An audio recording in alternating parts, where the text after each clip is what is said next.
2011. Her earlier research focused on the migration of Japanese artists to New York City and their later returns home. Her first book, Japanese New York, examines the daily lives and work of Japanese artists trying to make it in the Big Apple and how creative work and migration combine as a strategy for self-reinvention. And her paper is entitled Navigating the System, How Artists Relate to Galleries and Alternative Spaces in Mumbai. So then we will have Antonia Carver, who many of you know. She directs Art Jamil's work across heritage, education, the arts and its new institutions, the Jamil Art Center, which just opened earlier this week or at the end of last week. And so it's great she's here with us.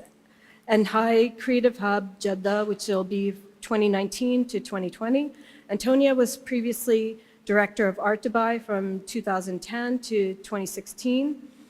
And editor, projects director at Badoon from 2004 to 2010. Antonia has written extensively on Middle Eastern art and film for international and regional publications, edited books and journals, advised and curated film festivals, exhibitions, and educational initiatives. Prior to moving to the UAE in 2001, Antonia was based in London, UK, where she served a number of roles, including as editor at Phaidon Press, in development and projects at the Institute of International Visual Arts, INIVA, and in publishing at G&B Arts International.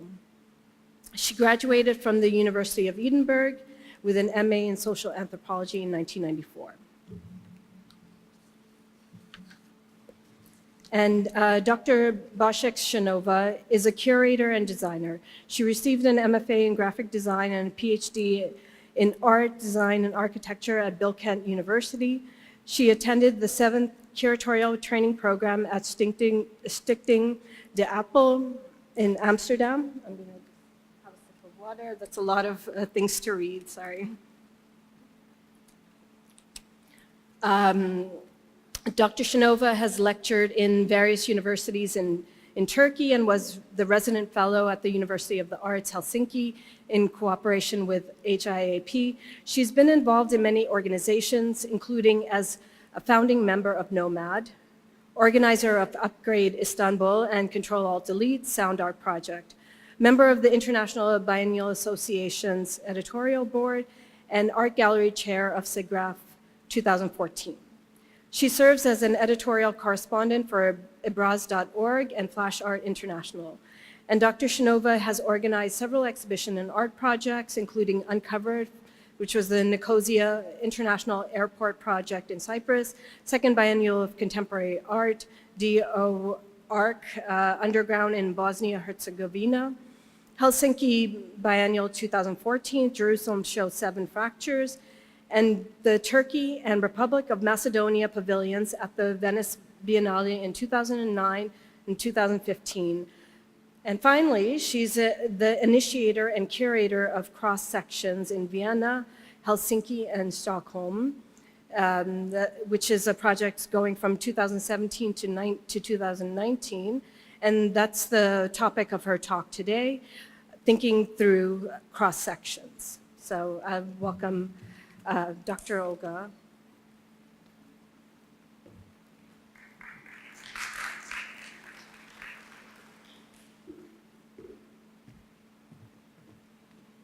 Hello.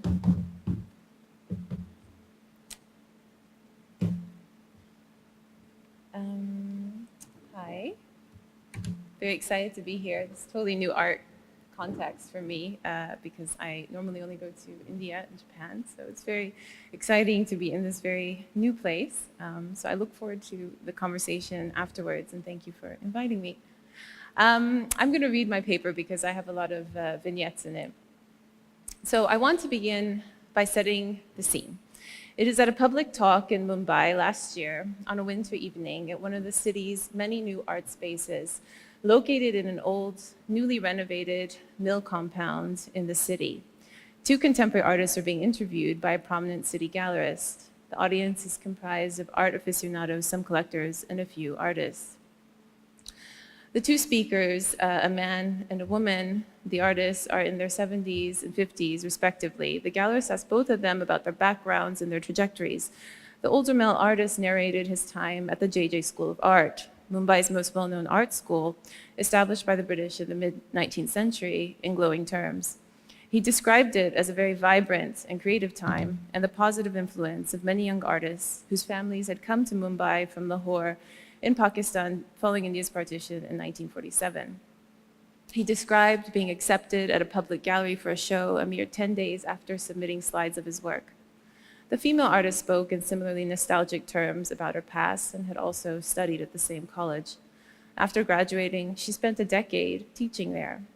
Both descriptions were striking for how they, one, described a past where market-led concerns had rather little role to play in art and doing art, and two, related to extended career trajectories that took many years to realize. Soon the trio on the stage were talking about what the galleries referred to as zombie abstractionism, or zombie formalism as it is sometimes called. The gallerist was referring to a globally circulating term originally from the US.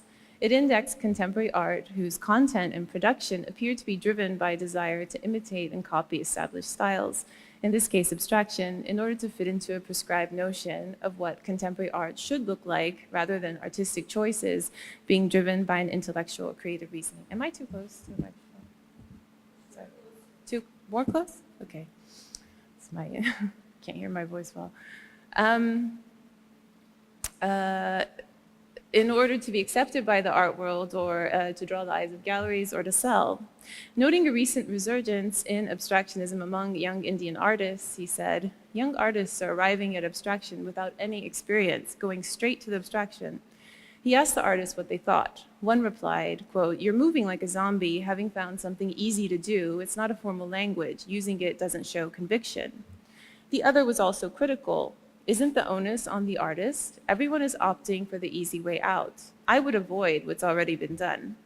For him, it was a matter of attitude among young artists. What they think, he said, is, "Let me make a painting that's market-driven and have a show and sell some work."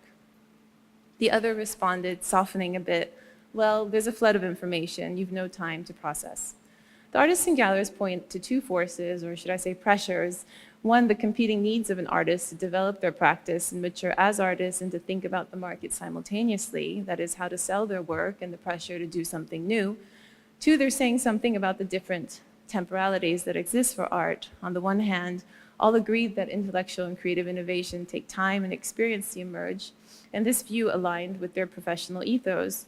On the other hand, the demand for quick production and turnover from the market, for newness and innovation, fed by online access, made taking one's time an almost impossible proposition for an artist. So I think this short vignette shows what I'd like to talk about today, how artists in Mumbai and India more broadly have experienced recent market-led change in the art world and its transformation of the ways art is produced, circulated, and exchanged. The two countervailing pressures the conversation above points to and the challenge they present, taking one's time, working quickly, versus the effect this has on art, could, I think, be productively analogized in relation to two forms of art infrastructure, the commercial gallery and the alternative art space, very broadly conceived. Although research on art markets tends to limit its focus to sites of market transactions, like the art fair, the art gallery, and the auction house, what I've observed in my research is that the institutions young artists tend to interface with the most are galleries and alternative art spaces. So for a bit of background, so the markets for contemporary art that have developed and continue to emerge in many parts of the world, and especially in the global south since the late 1990s, index new practices, infrastructure, norms, and professional roles for how contemporary art is circulated, displayed, and exchanged. Changes in the scale, form, and visibility of the art market in these contexts have often been dramatic and rapid, appearing to mark a radical break with the past. This has especially been the case in India, where the global rise in contemporary and modern art prices expressed as a kind of market boom in the mid-2000s, when art prices rose very dramatically, Now, although the boom collapsed soon after, these market-led changes led to long-term shifts in the art scene in India and the emergence of new forms of summarized in terms of the greater embedding of the market as a central locus of art world activities. So to illustrate, both Mumbai and Delhi, which are the main art centers in India and in the South Asia region, only a tiny handful of galleries existed before the 2000s. There were only 3 in Mumbai before the late 1990s. Almost all of the prominent galleries in Mumbai were established in the 2000s. Foreign auction houses arrived in India in the mid-90s. The Indie Art Fair began in 2008. And in terms of museums, India has very few when it comes to modern and contemporary art. There is one private museum since 2010 in Delhi.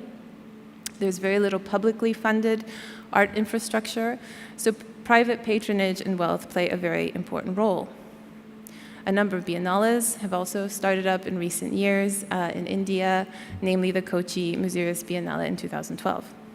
And I think it's interesting that in the first panel this afternoon, it seems that in the US and Europe, the speaker spoke of a need, from what I understood, to recognize the deep interconnection and co-creation of art and star artists between galleries and museums in the West. But in India, I think the private sector is really openly acknowledged as playing a major role in establishing who is and is not included in known contemporary art. And this is also seen as a problem by many there. So what has all this market change meant for artists? What I observe is that there seems to be a very clear generational gap among Indian artists, between those who are now in their 20s and 30s, up to about the age of 40, and those who are older, primarily in their late 40s, 50s, and early 60s. Most professional artists working in contemporary fine art in India are formally trained, so they usually have a bachelor's, but often also a master's in fine arts. And the generational gap has to do with when these artists finished art college and entered the job market, so to speak. There's a marked difference between those who graduated in the early to mid-2000s, when there was a period of rapid growth and globalization in the art market, and those who finished before. So one change has been in the sense of what it means to be an artist or to have an artistic career. Careers in the art field, whether as an artist or as an art dealer, or more recently as a curator, are often associated with the Indian cultural elite. Many of the people who go into this work are from elite upper-class backgrounds. They're also often women, especially when it comes to running galleries and being a curator, because it's seen, in part, because it's seen as socially appropriate. It also requires certain skills, like fluency in the English language, which not everyone has, especially artists. Of course, there are other artists who are from different backgrounds, but this was still not seen as an acceptable career choice by many families. Artists relate that one change over the last 2 decades has been in socially shared ideas about the artistic profession, of who gets to be an artist and under what circumstances. So for instance, many said it was difficult until very recently for middle-class people to imagine being an artist as a viable profession for their children or for themselves. And this has changed gradually after economic liberalization began in India in 1991, but especially over the course of the 2000s, as some Indian artists began to do well internationally, selling their work for high prices, and stories about these trickled in via the national press. One off-cited example that you may know is Subodh Gupta, a Delhi-based artist whose monumental sculptures made of stainless steel kitchenware and other quotidian objects have sold for exponential prices and bought by both international and Indian collectors and shown in many museums. His biography narrates a trajectory from humble beginnings of poverty in a village in rural North India to global superstar. There was a new sense from the 2000s, said one artist in her mid-40s, that maybe my kid can also be an artist. Maybe I can also make money like that.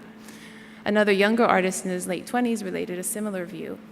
Whereas in earlier generation, parents might have tried persuade their child not to pursue such a quixotic, economically insecure path and be instead an engineer or someone who worked in public service or a doctor, for instance.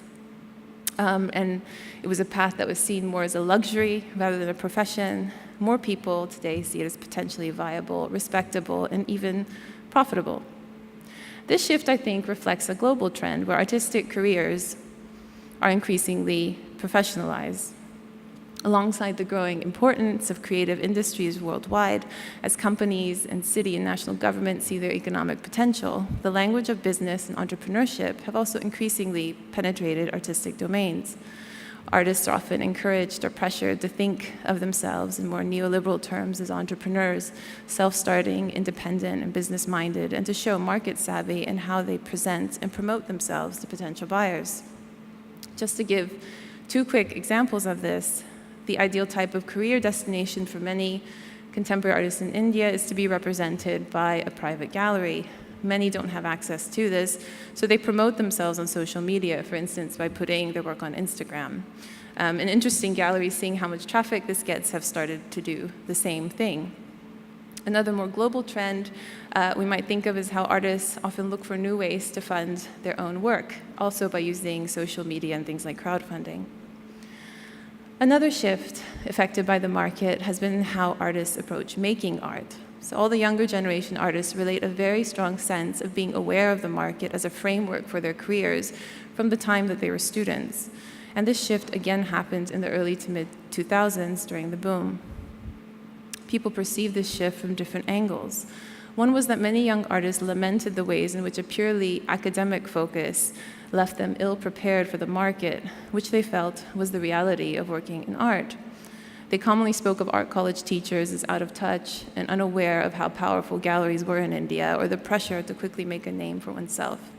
They had to find other ways to try and learn basic skills like how to put together a professional-looking portfolio and how to approach a gallery. And they mean this also in a very basic and embodied sense. So literally the habitus, what kinds of clothes do you wear, how do you speak, how do you call a gallery, these kinds of things.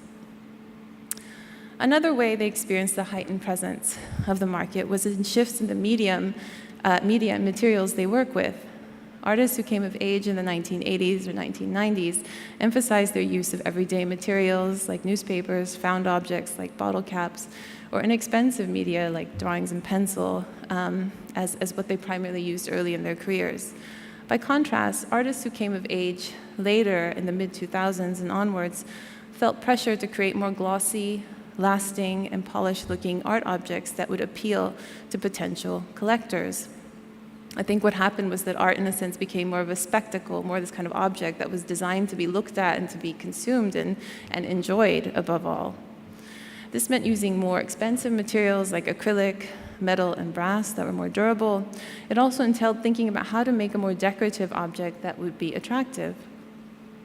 An artist who graduated in the late 2000s, who's now in his 30s, related how in preparation for the open studio day for his college at his graduation, it was normal for art students to spend 1 to 2 lakh rupees, which is around 1,300 to 2,600 euros.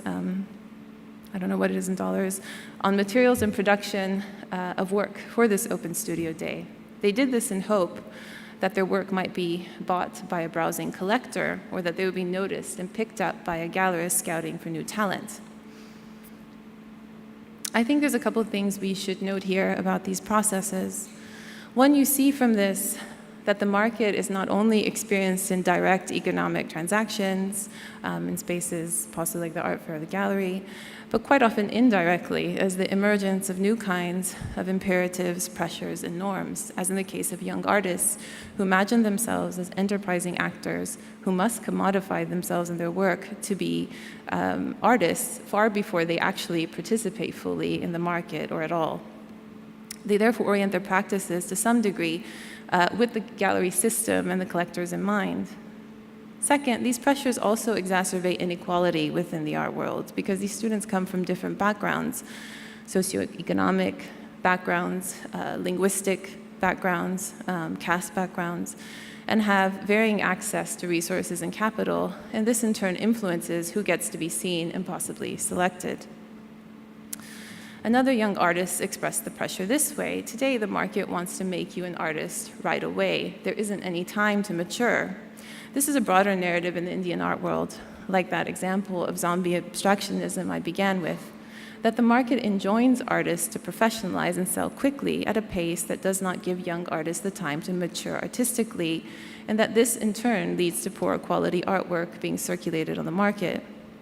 Furthermore, there's another set of concerns that I think people refer to here, which is that the development of art world infrastructure in India has been primarily market-driven, and that it happened and is happening very quickly, and how this compares with art contexts in the West, meaning Western Europe and North America.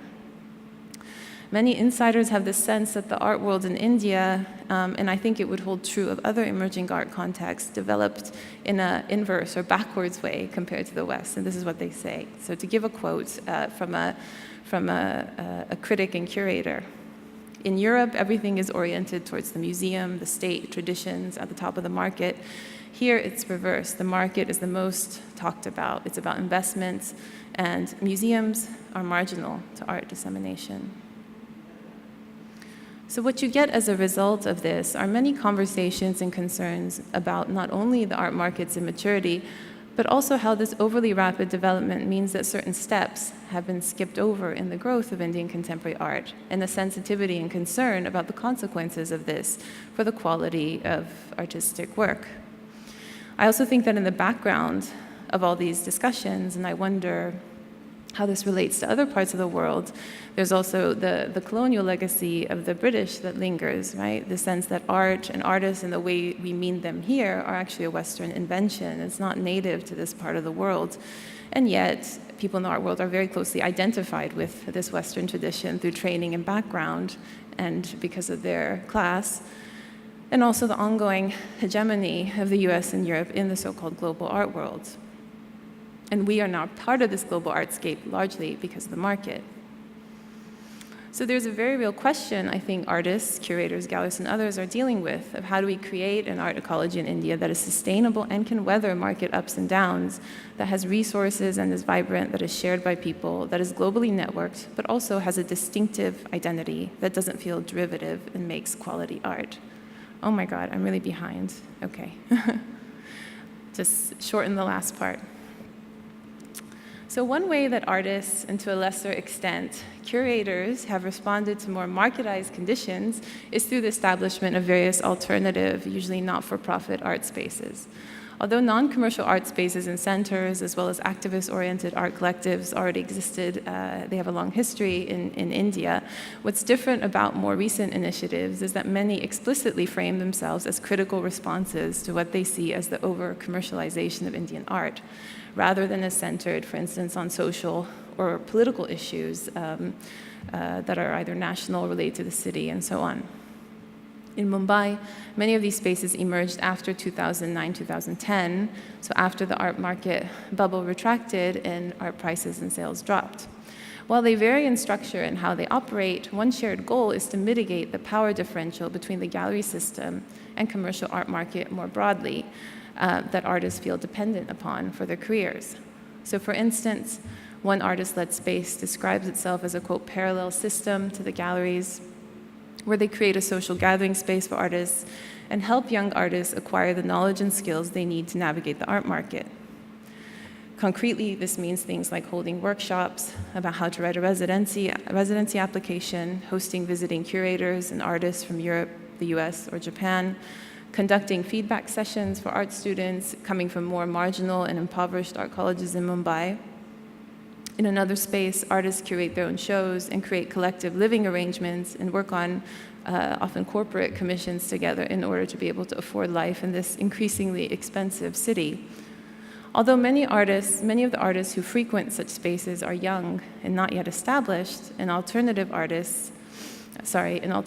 spaces are seen by gallerists and artists alike as more marginal to the core of the Mumbai scene. In practice, these spaces are often well networked internationally, and I think they give opportunities to junior artists to circumvent local hierarchies and barriers to gain some degree of international exposure and visibility through group shows and residencies abroad. Do I have a minute left, or should I stop? Okay, 1 minute. So just in conclusion, I want to just suggest now that when we think about the art market, we also think about these alternative art spaces, even though they're not the site of direct market transactions and they're non-commercial, and how in India today, a lot of the concern is that these steps of creating certain publics for art and certain kinds of spaces where people can collectively talk about art and invest in sort of what kind of art should be made, what kinds of career paths people should take, how art should be valued, that these spaces need to be created because this might be the key to actually weathering dramatic ups and downs. So I think in a lot of ways, these spaces are very much related to the market in the sense that they help create value. And from an anthropological perspective, value is not sort of a thing that you can measure. It's really a kind of social process. It's a political process where people are constantly coming to new agreements about what should be valued, what should our energy, our resources, and activities be directed towards. And so I think that this is what these spaces, this is where these spaces, in a sense, connect to the other parts of the art market. So I will conclude there, and I can answer more afterwards. Thank you.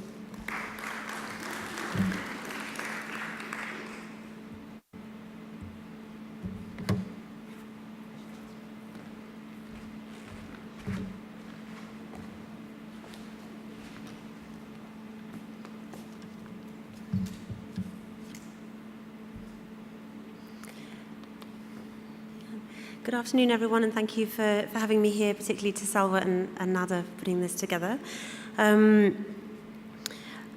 This on Sunday, the Jameel Arts Centre opened. It's a new centre in Dubai, and this led to a kind of we've had a lot of media in town and been thinking a lot about the kind of trajectory of development in the UAE and kind of where we find ourselves now. I was going to talk about new institutions and sort of private and public and local and global, but I was just asked to maybe also just reflect a little bit on this kind of development. But now I look in the audience and realize there are people here with a lot more expertise than me. So maybe, shout out if you disagree, or I can add to it somehow.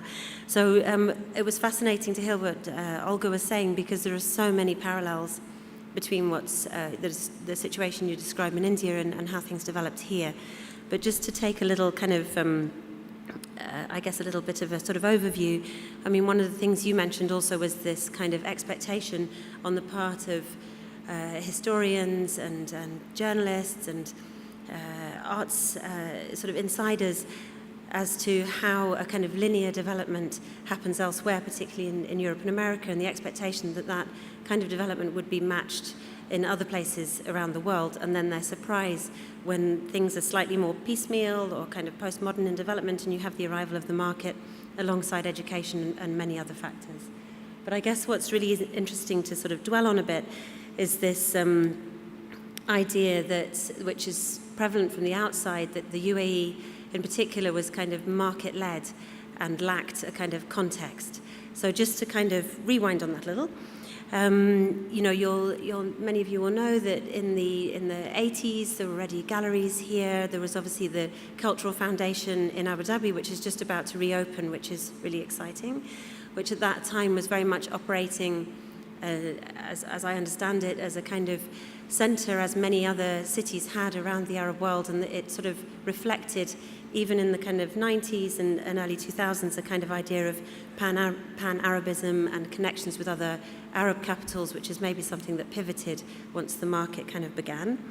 I mean, I used to sometimes hang out there a bit in the early 2000s, and a lot of the offices were kind of, in a way, like little art schools. They were very dusty places where everyone drank tea and smoked all the time, and I don't think there were any computers or kind of any filing was ever kind of done.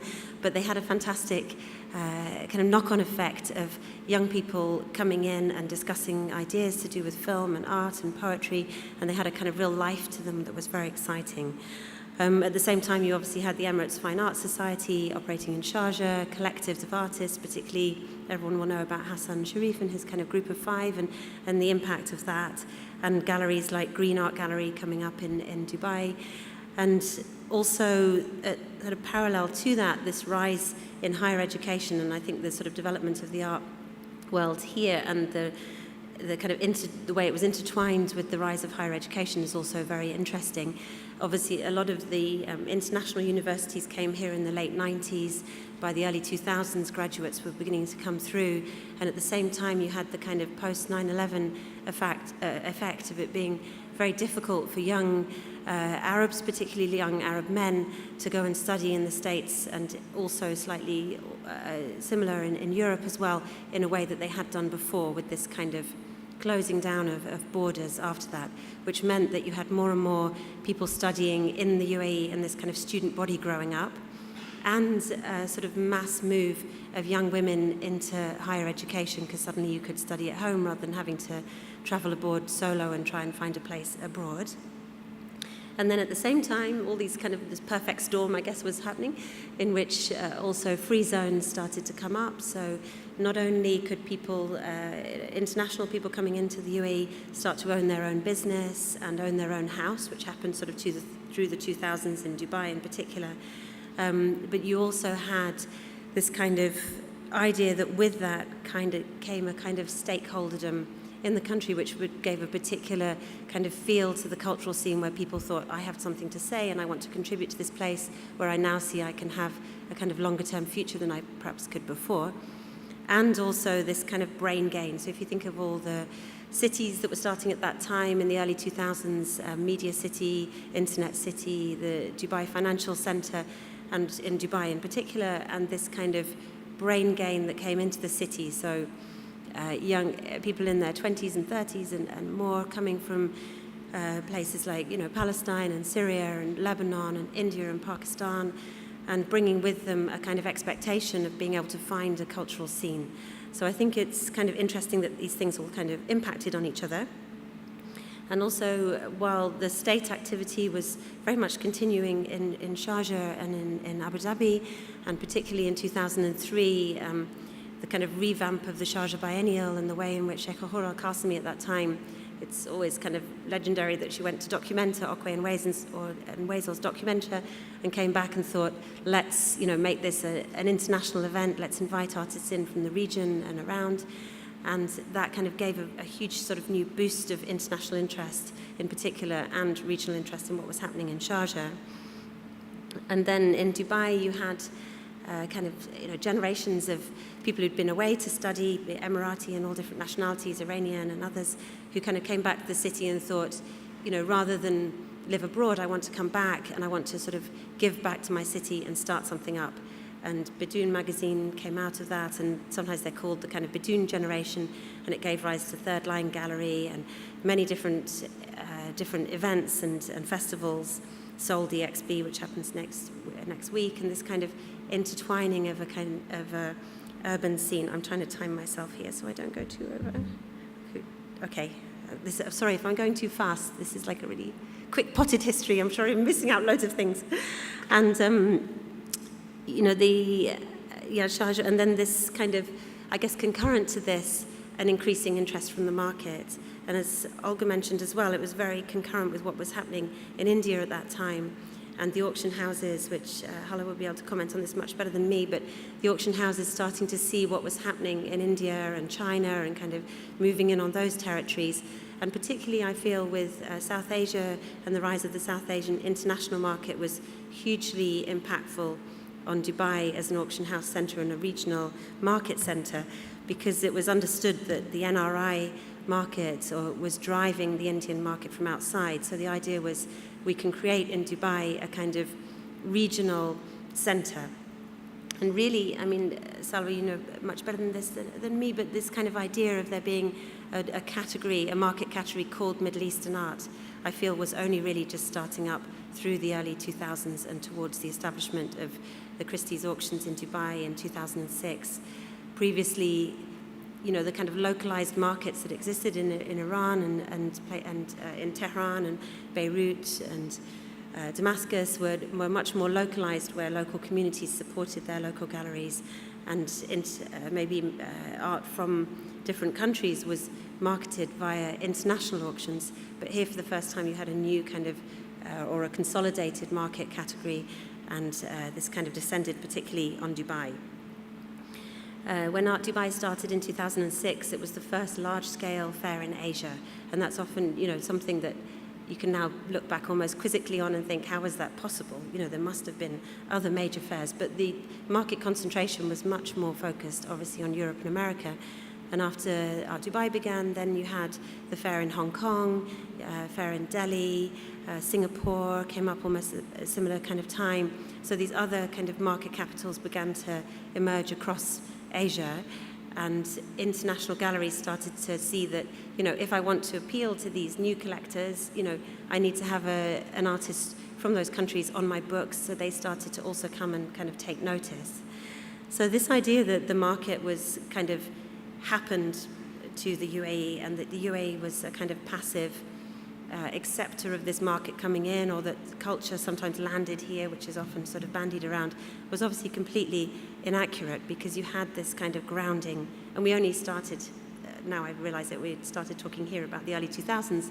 I mean, obviously you can wind back much further to the 80s and 70s where things were happening here too. Obviously then the rise of the galleries came. Green Art Gallery had been there for some time, but new galleries like the Third Line, which very much came out of this kind of homegrown DIY kind of culture, started in the mid-2000s and started looking for cheap places to occupy. When the Third Line began, they were showing in hotels, and we were popping up in malls, and in a way it was very beneficial to the development of an audience, because you could reach out way beyond the kind of white cube. But eventually they started needing a place to be, and the courtyard was already there in Al-Quoz, and so the galleries started to sort of congregate there, and then Al-Sakal Avenue had this idea of supporting and consolidating that activity there. And then, of course, Saadiyat Island was announced 2007, similar time. So this great kind of movement started at that time, and Abu Dhabi Art, of course, around that time too. And I think then the kind of market correction that came with the kind of global financial crisis a few years later, the market had, all this international attention had been sort of flooding in. And Hala, you'll probably remember this too, with kind of auctions in, it must have been kind of 2008, 2009, when you'd suddenly find massive collectors from all around the world suddenly descending into Dubai and taking this kind of interest.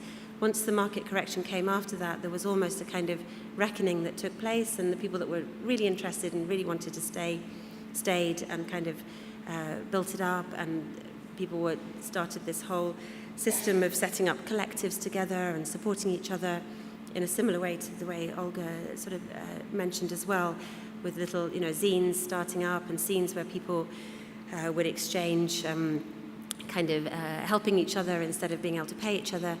At one point in Dubai, there was a place called Shelter, which was a kind of co-working space where lots of different arts institutions and collective existed, and we came up with this idea of the kind of shelter dirham, where instead of actually paying, because nobody had any funds at that time, we would kind of exchange things. Someone would design something for somebody, someone would edit something for somebody else, or do some marketing, and this way would sort of set up an informal kind of cultural currency.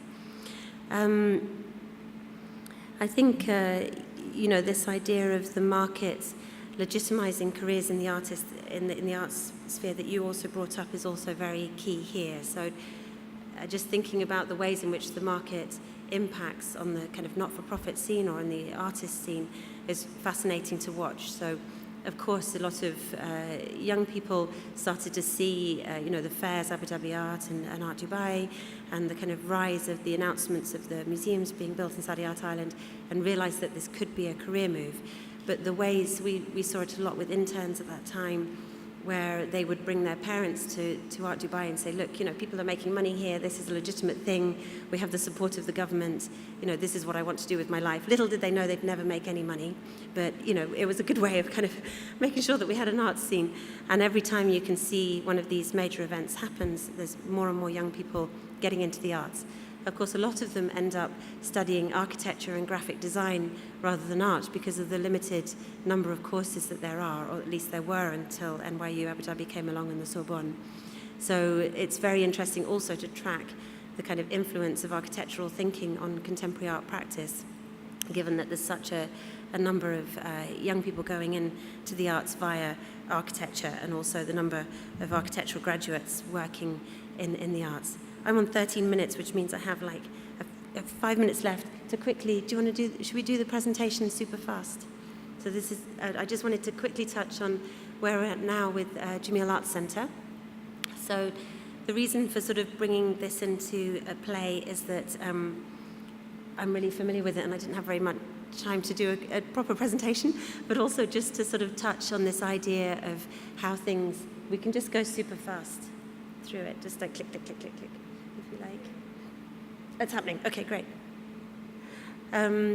So this will introduce a little bit of what Art Jamil is doing, but this idea of the Jamil Arts Centre is the first non-governmental, independent organisation, centre of its kind in the Gulf, but one with a very kind of civic mandate. And a lot of what we've been talking about is this idea of kind of consolidating what's happened to date in the UAE and trying to provide opportunities for young artists here on the ground and to match their work or their realm of opportunities in terms of commissioning, residencies, research in our library with an international focus as well, so the two are alongside each other, and also trying to sort of build through the institution this idea or this understanding of the UAE as somewhere with a deep history and with a kind of very grounded kind of art scene, or an increasingly grounded art scene, together with this idea of the local and global coexisting as one.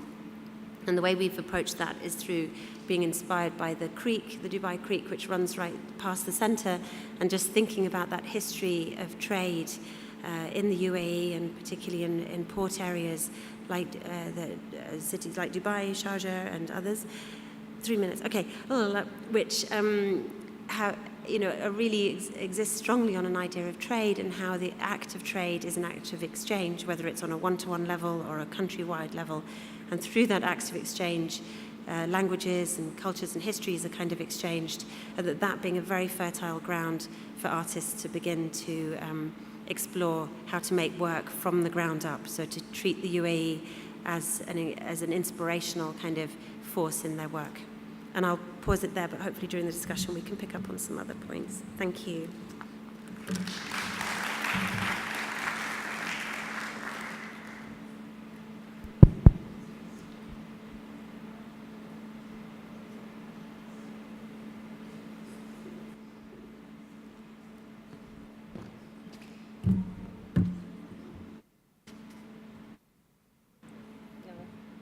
I couldn't make it. Okay. Yeah, but you have to turn this off, otherwise there will be.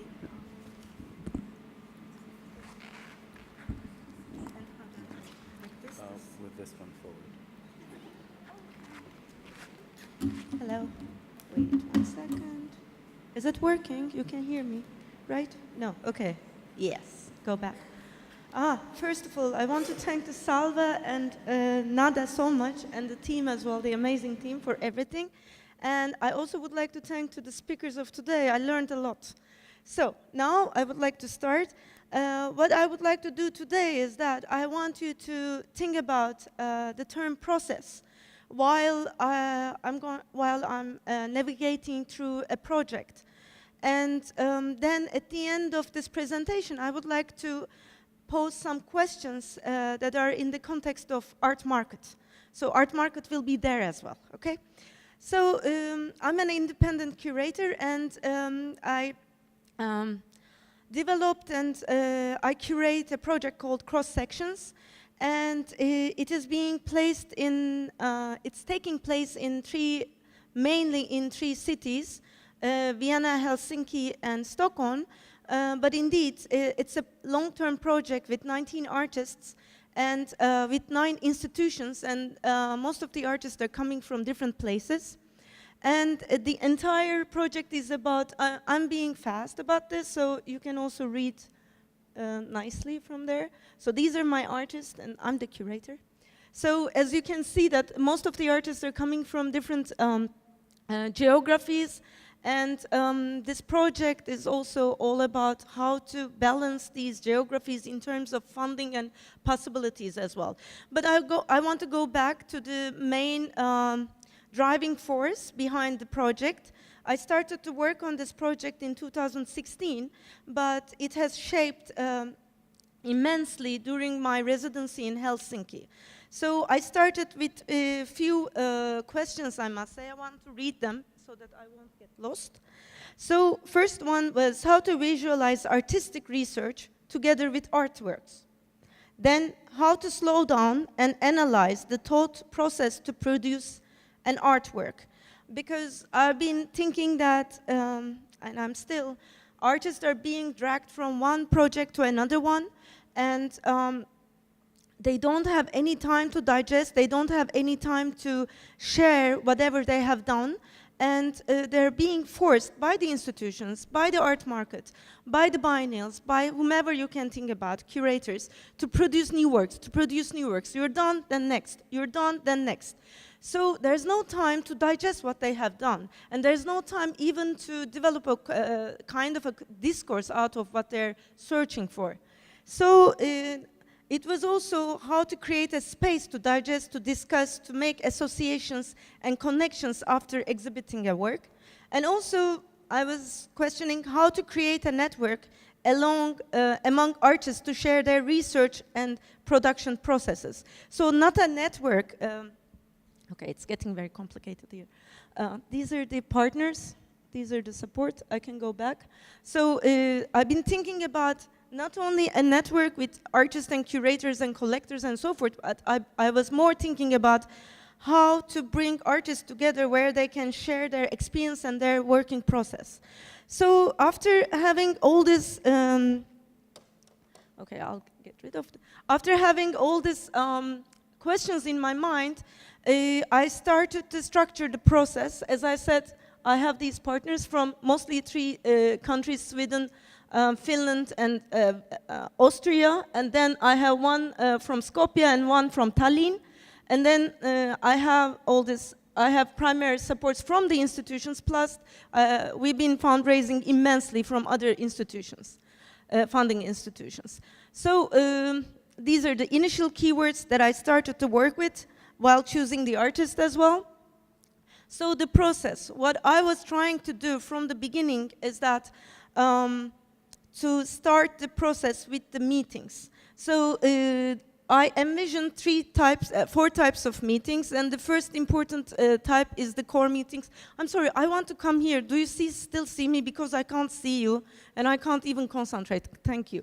So I started with meetings, and the most important one was, as I was saying, the core meetings, where I brought all of these 19 artists together, and I'll go back to this later for a little bit while, and ask them to spend 42 hours to 78 hours together, first having presentations to each other about the projects that they're working on, and also they produced, also the issues that they're tackling on, and then after each presentation, and the presentations were limited to 20 to 40 minutes, then we were discussing like 2 hours and 3 hours. So it was like going back to the academy kind of feeling, but it was very interesting because artists are so much used to make presentations to the public and also to the curators, but it's totally another experience to present their works to each other. And then after doing 2 core meetings, they took place in Vienna. Then we did other core meetings both in Stockholm and Helsinki. These first 2 ones were mostly about knowing each other, but also about the projects. And the other core meetings followed were all about talking about their ongoing projects, and they were discussing these projects and everything. And one of the interesting things about these meetings were also I've been talking with the artist about the curatorial methodology and curatorial direction that I should take. So we were also discussing what to do next, what to make it. And then other meetings, let me go over them very quickly. The peripheral meetings are the meetings with focus groups, like with academicians and sometimes with writers, and it happened with collectors. So some of the artists are meeting with those focus groups, and these focus groups are giving input to the project. Then this is from Konstfack, where Nicholas Ganster is talking with PhD students. Then we have public meetings. Public meetings are mostly having 2 functions. One of the functions is to have visibility to the project, because I've been trying to merge it all the time with an event.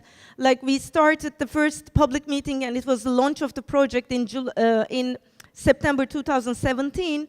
under the public program of Istanbul Biennial.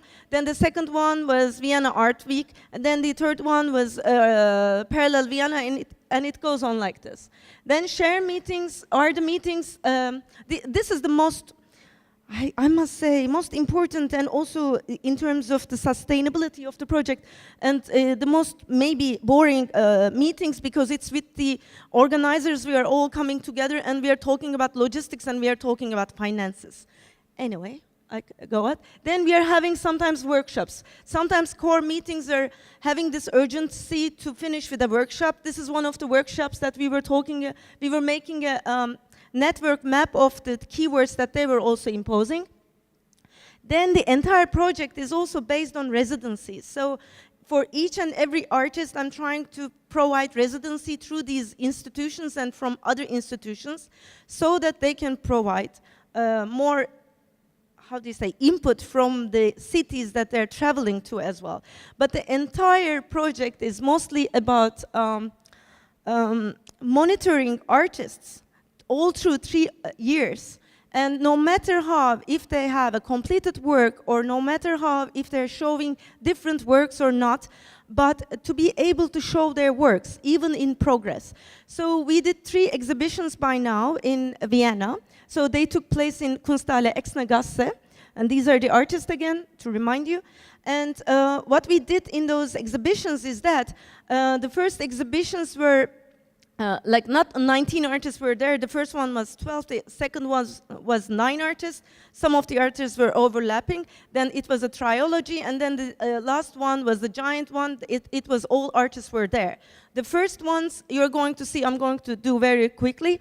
I must say that my idea was to curate also the documentation of the research process together with the end result. So what I designed is that I'm also doing the spatial designs of the exhibitions. So what I designed is, like, I was using very simple MDF tables to have clusters, also to be showing the artworks together with the documentation of it, but they would be also turning in 2-3 days. Every 2-3 days there were talks and presentations and performances of the artists, so the exhibition space was turning into also a kind of a studio place. But it was always looking as an exhibition space. Okay, this is from the first one, so I'll be very quick. This is from the second one. And with the third one, we reconstructed, or let's say deconstructed, then the tables, and they even started to become part of the artworks, or part of the, I don't know, display units of the artworks.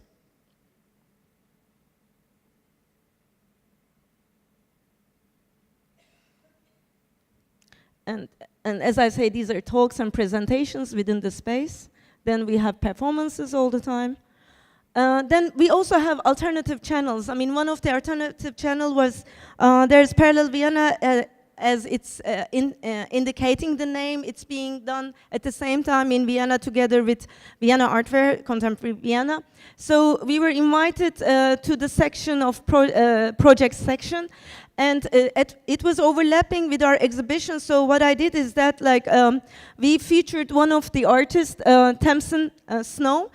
She's an artist from Northern Ireland, so she was already there in Vienna with a residency with Culture Contact. Okay, I'm coming there.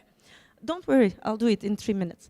Then the thing is, okay, what we did is that we showed, no, I didn't have more slides, sorry. We featured one of her work, and then I also, we featured the model of the exhibition, so that we carried the exhibition at Kunsthalle Exnergasse to the art fair, let's say. Then we also have co-teaching, co-producing programs that are, these are 2 of the partners of KUVA. KUVA is the Helsinki University of Arts, and the other partner is Konstfack from Sweden. So we are also having collaborative projects and programs. So this co-teaching, co-producing programs, this is one of them. So in this one, every 10 days, one artist is going there and teaching, and the artist is acting as the guest teacher, so they're giving lectures, but they're also doing tutorials to their graduation works, but they're also, in some cases, producing together with the artists, with the students. Then I also did some exhibitions with the students as well. Then we also did some publications out of it. And apart from these publications, we are also planning to do some artist books that would be also produced in Konstfack in Stockholm. Then, last but not least, I also managed to occupy one window front in a very central area in Vienna. It's in the 2nd district, very near to our garden. So I renovated it. So basically, we are using it to every 2 months. We are having one artist work on the window front of this shop.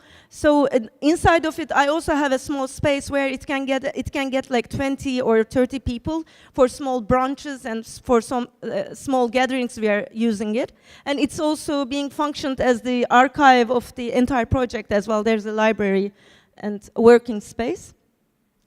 And last, I have to go back now. I just want to ask a few questions here. Sorry, it was a very hectic presentation, I know.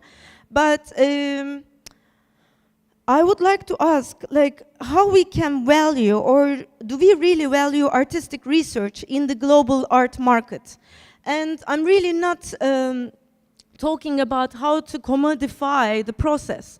I'm more talking about how to make it visible, how to make it, or how to assign value to this. And this is my first question, that the entire project is also asking in a way. And the second question is, what does it mean to collect documentation of the process of research and production? Or to put it that way, is it possible to focus on artistic methodology or works in progress rather than end products in the art market? That's all. Thank you.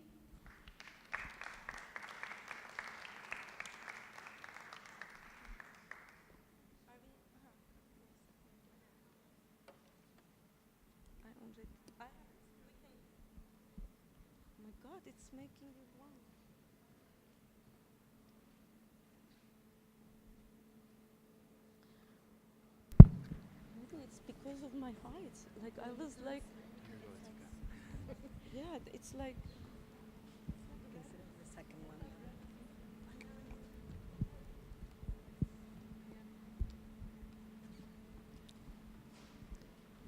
Hello. Okay, it works. I was wondering. But thank you very much, everybody.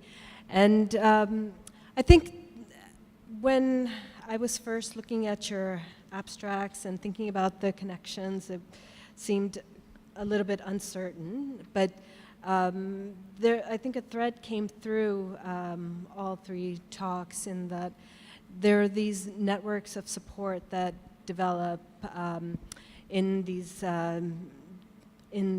different places. Antonia, you were talking about the kind of support that artists had for each other, helping each other out as the scene developed.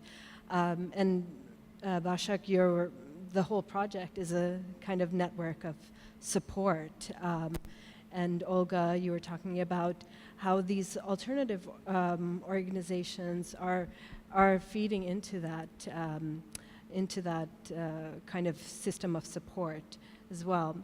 I wanted to just go to that last question that we were asked to think about. How are the new networks of art curators, collectors, and funders transforming the art scene and influencing the circulation of art? And we can think about that in relationship to the markets. How have markets had an impact on artistic production and artists' opportunities and recognition? Are artists more recognizable once they sell well? Does this result in more opportunities for them while others get ignored? What have been the effects of commissioning programs like the Jamil Art Prize? And what happens when sponsorship ends, as in the case of the Abraj Capital Art Prize, which some of you might know, recently they've had to sell off part of their collection. So, and in some cases it was for a small percentage of the original price. So I wanted to pose these questions to you, or we can think about some of these comments that I think at least two of you made about how do you value art, and so I'll turn it over to any of you. I know I posed a lot of questions out there, but to maybe pick one.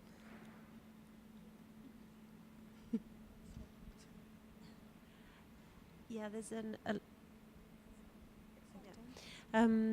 I mean, I guess just to pick up on one, because there were lots of different questions which we can sort of within that we can come to. No, that maybe it's working now. I mean, I guess just this dichotomy between when a place becomes kind of a hub rather than a local kind of production house is maybe something that's interesting to look at. So we know that the market in the UAE is quite influenced by the international scene. A lot of the collectors come in from the international. There are these two moments in the year in November and March when, I don't know if it's the case for galleries still, but I remember talking to galleries a few years ago where they'd say, well, I do 75% of my business in 1 week in the whole year. And that's because of this sort of huge influx of collectors and institutions that come in during those kind of 2 points in the year, and that influences their business the whole year round. So that's obviously being driven by a kind of international sort of scene and very much influenced by that.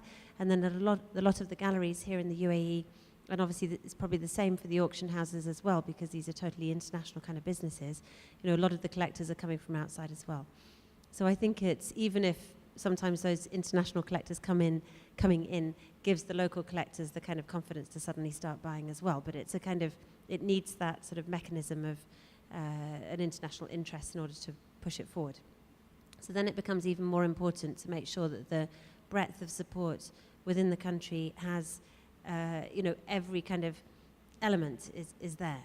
So I guess that's what I was sort of talking about a little bit, and what we were talking about before is this kind of need to have all the different pieces of the ecology in place in order to provide broad enough support, and also to have a way of encouraging kind of corporate support from the ground. So touching on what you were saying about the Abraj Group, if other kind of corporate companies had been persuaded or inspired to give as much as they did at the time they did, then you'd have a much broader support rather than being one or two players in town that tend to kind of then take on the brunt of the responsibility of kind of support. So I think that kind of being able to increase the kind of this idea of stakeholderdom. So if you're a foreign company that's based in the UAE and you're kind of thinking you should have a sort of somehow an idea that you need to give back, and the arts should be one way to sort of funnel that sort of gratitude back to the country that supported your business, kind of thing.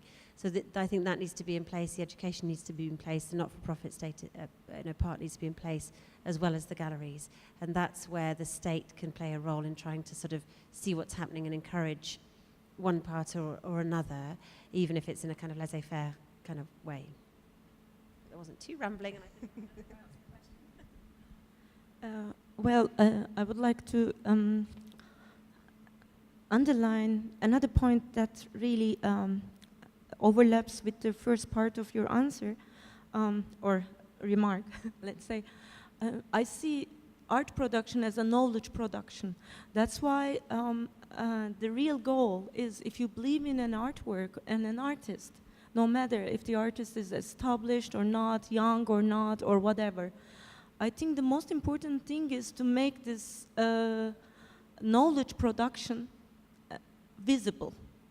And I think it goes from there. Like, then you have to think about the strategies, how to make it visible. And making it visible is not enough. And I'm also seeing a lot of difficulties how to communicate it. Like my obsession to trying to show artworks together with the research phase is also coming with the fact that sometimes the works are becoming so abstract at the end, they're not communicating the entire amazing stories and research behind them.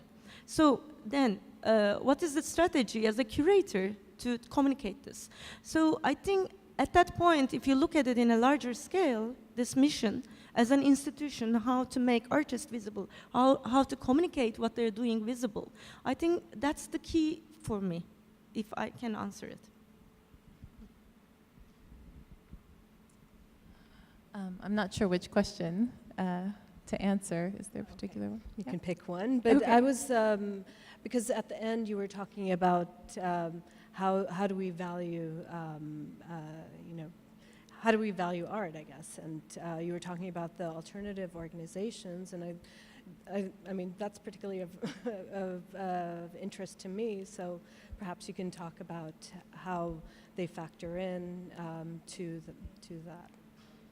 I mean, I don't entirely know. One reason I talked about it is because I don't think there's much written about it, and often the literature that's on alternative art spaces or collectives or artist networks is actually very separate from literature that I find on art markets. So I'm actually wondering how those come together, and I guess for me, this idea of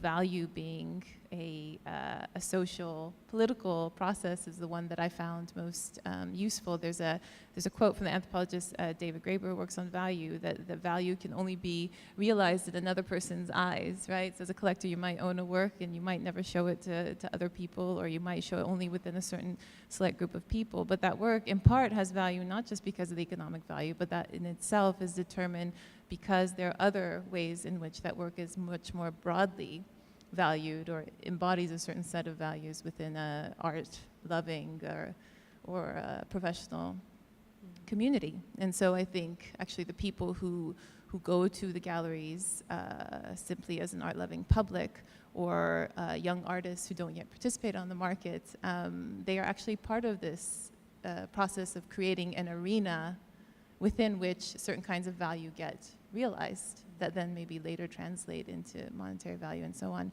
And I do think that, and I also think about it methodologically as an anthropologist, because, for instance, collectors are actually very difficult to access, to interview, and often we try to go to dealers and gallerists to get access, and they are, of course, very protective of that. So once in a while you might get access, but often you don't. And so when I have been able to meet collectors, it has been actually precisely when I meet them at like art weekends or at gallery events, or they're trying to get to know an artist and they're kind of a bit more incognito, and they're actually there because they care about, for instance, the artist's background, and they want to know how the work is produced or how other people evaluate a certain work of art. So I think these kinds of spaces are really, really important. Yeah, definitely. I think we're out of time, but maybe we can open it to the audience for one question. Yes. Do we have a microphone over here in the front row?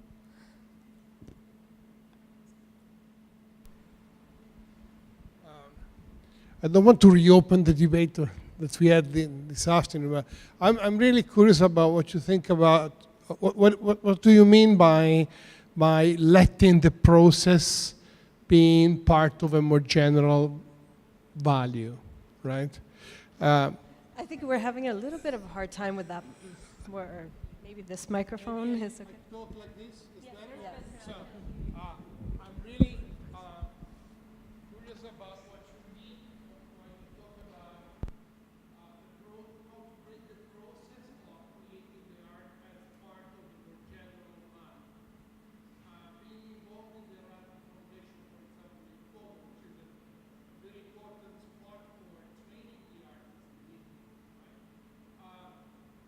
At the end, they do a kind of exhibition, right? And this is not the process. This is the end. This is what they are producing. So, what do you mean by? Because do you mean that they're filming that or? No. Narrating something about what they are doing? What do you mean? Okay, sorry to be very, very brief here, but the idea is like nothing to do with documenting myself. It's all about, for instance, I was also giving this example to someone today, I think. For instance, Heba Amin. Before she's creating any or producing any work, there are like 2 years of research, okay? And she's amazing to have performance lectures, also to talk about this research. So she's an artist who is capable, or let's say who is very successful with talking about the research that she has done and all the processes that she has gone through this. And with these 19 artists, there's case by case. Like I have Ricarda Denzer, and she's an Austrian artist, and her research phase is all about materials. She's testing and I must say, she's testing and doing a lot of combinations with the materials, and then she comes to an end. But then, if the audience would be able to understand all the stages, then the work is becoming less abstract and more communicative. And my idea is also to challenge the model of exhibition making, and not to make it like writing text and text next to the artworks, but it's more about how to collaborate with the artist to make this process of especially the research visible. And another example could be also, like I'm thinking about the entire, I had one example, it's gone now, but at the end of the story, what I'm saying is that, as I'm saying, it's all about case by case. In one of the works, for instance, Benji Boyajian and Behzat Nuri Kursavi, and it's a combination of, how do you say, they're collaborating, although I invited them individually. One of them is an artist from Iran, and the other one is an artist from Palestine. So they're working on this entire idea of very politically charged geographies and how to bypass all the cliches about these geographies by working on the history and by working on the narratives and fiction of fictive narratives in both spaces. So when they're coming up with video works all the time, but while presenting these video works, and it's not only exhibition, I mean, there are many, many other options to do this as well. If you are making the entire process of their research readable, readable in a very metaphorical sense, I'm using it, then the work is becoming much more interesting. Then the work is becoming really knowledge production. This is what I meant by this. But I don't mean that I'm going and documenting. I don't do anything about this. What I'm doing is that I'm also trying to curate how to document. Is it clear, more or less?